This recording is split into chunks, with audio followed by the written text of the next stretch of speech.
Kung tayo ay magbabalik tanaw sa estado ng buhay nila Joy noon, ay napakalaking parte ni Kalingap Prab sa pag-unlad ng kanilang pamumuhay. Yung dating tinagpiktakping sako,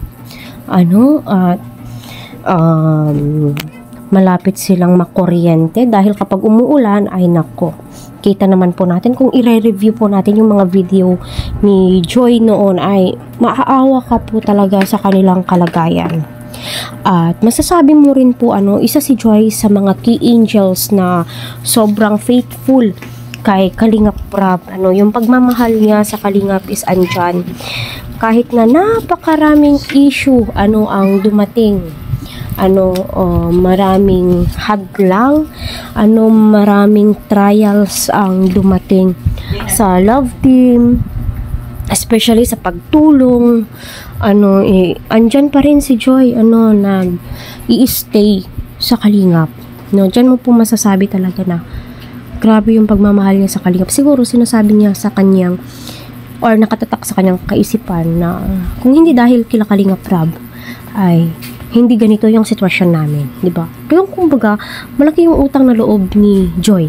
Ipinamumukha niya po talaga kila Rab na malaki ang naging ambag ni Kalingap Prab sa kanyang buhay, sa kanilang buhay, especially sa kanyang pag-aaral.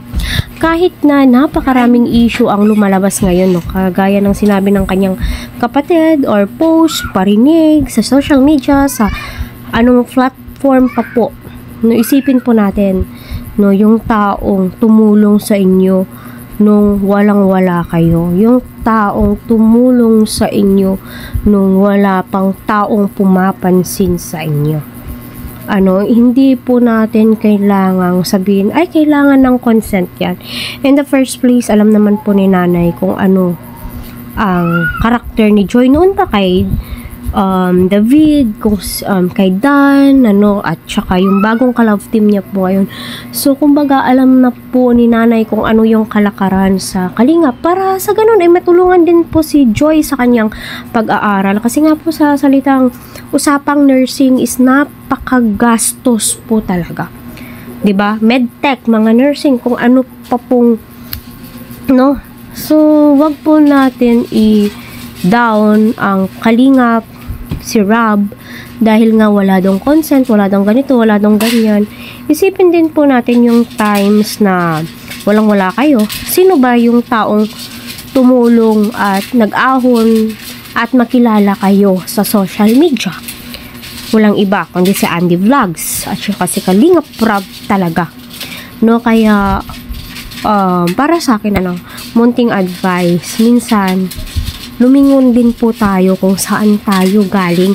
Wag po lalaki yung ulo po natin kesyo may nagsisip-sip, ganito ganyan, mag-post ka kasi nga walang ganito. No, hindi po magandang ugali yun.